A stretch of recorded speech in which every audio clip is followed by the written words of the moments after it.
Reka nkwifurize gukomeza kugira ibihe byiza nizere ko umeze neza ndetse kandi uri amahoro abari mu majyaruguru, amajyepfo, iburengerazuba, iburasirazuba, mu mujyi wa Kigali ndetse no mu ntara ya gatandatu ya diaspora. Ndizera umeze neza, niba utameze neza kandi wihangane, hari abameze nabi kukurusha nk'abo turi kumwe hano mu rukiko. Uyu munsi wa none uba uri kurira, uba uri gutaka, uvuga uti ntabwo bimeze neza, uvuga uti ibi n'ibi n'ibi n'ibi, ariko hari abababaye kukurusha banafite ibyo wifuza ariko babuze amahoro. Uyu munsi wa none turi ku rukiko rwa gisirikare rwa Nyarugenge, aho abo wita abasitari ba bandi twafataga nk'indakemwa, ba bandi dukunda ibyo bakora, rimwe na rimwe nkawe uri mu Gakenke cyangwa se za hehe, uba wumva waba nkabo, ariko uyu munsi wa none ubuzima ni gatebe gatoki. Uyu munsi biba bimeze neza, ariko you never know aho ejo wakisanga.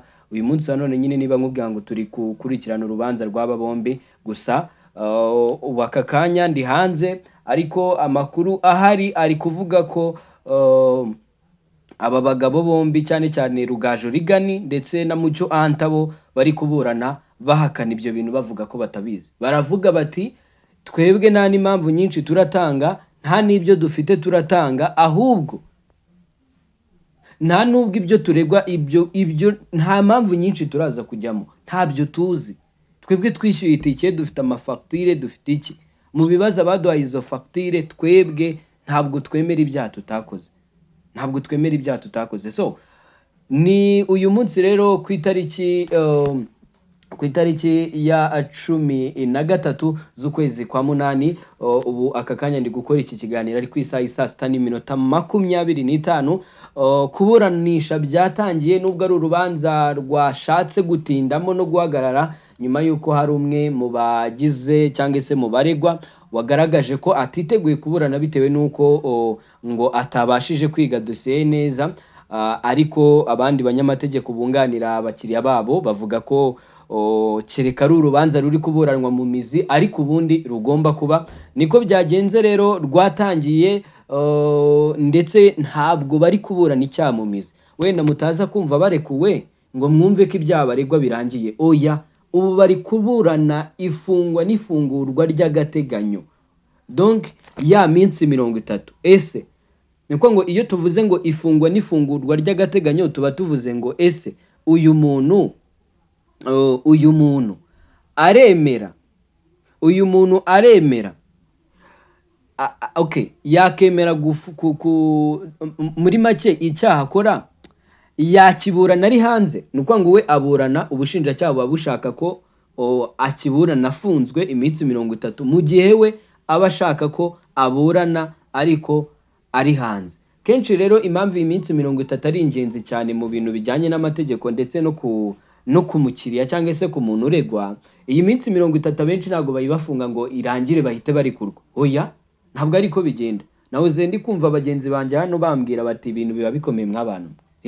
Iyo bagufunze 30, mu gihe cyose ubushinjacyaha butari bwabona dosiye yabwo neza, iminsi 30 irashira, ikongera bakakongeza indi. Hari n'igihe umara mu mwaka wose ari iminsi 30 bagenda bayongera bimura urubanza muri ya mpaka, ugasanga ushobora kuba umazemo nk'amezi 5 kandi utarakatirwa. Ari na bimwe mu bintu abantu bamwe na bamwe bavuga ko ari ibihanga mu mategeko y'u Rwanda, ariko ubwo wenda hari impamvu yabyo, nge ntabwo ndaza kujya kubyinjiramo kuko ntabwo nizi iby'amategeko, zindi n'impuguke cyane mu bintu bijyanye nabyo ku buryo navuga ngo reka mbikritike cyangwa mbishime. Gusa nyine nicyo kiri kuburanwa muri aka kanya, nicyo kiri kuburanwa. Niba bashobora gukurikiranwa bafunguwe cyangwa se bashobora gukurikiranwa bari muri gereza. Turakomeza dutegereze turebe umwanzuro, turaza kubagezaho. Turahari live Amakuru TV ndetse na Sawa TV, turi hano ku rukiko rwa gisirikare rwa Nyarugenge, aho Rugaju Rigani, Mucyo Anta, Jangwanovic, Ishimwe Rikari bombi bari hano. Ni abantu 28, ariko cyane cyane abo ngabo nibo dukunze kwibandaho kubera yuko nyine nibo ba influencer hano mu Rwanda, nibo tuzi cyane. Abandi ba fande, aba generali batandukanye nabo barimo hano, ariko harimo n'abacuruzi, abakora mu ndege, ibiki byose, abo bose barimo. Ariko twebwe by'umwihariko abatuzanye hano ni Rugaju Rigani, ni Ishimwe Rikari, ni Mucyo Anta ndetse n'uwitwa Jangwanovic. So aba bombi rero aka kanya tuvugana abo twamaze kumenya imbere nyine ibyo batangaje ni Rugaju Rigani na Mucyo Anta, bo baravuga bati hoya ibyo bintu ntabwo tubizi. Baravuga bati oya ibyo bintu ntabwo tubizi rwose, mutubabarire.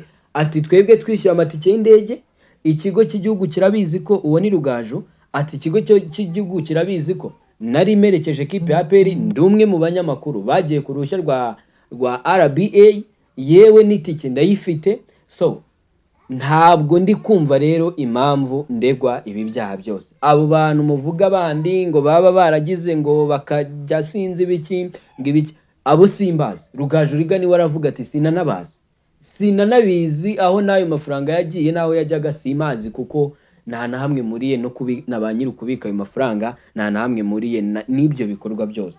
So nuko nguko bimeze. Yewe na Mucyo Anta aravuga ati ngewe ubwanjye nikoresheje amafaranga yanjye, n'igihe nari ndi mu Misiri nakoresheje amafaranga yanjye. So ntabwo rero ndi kumva impamvu nahaye amafaranga equipe institution kugira ngo idutegere nka equipe yari yabitangaje. Ntabwo ndi kubyumvamo ikibazo.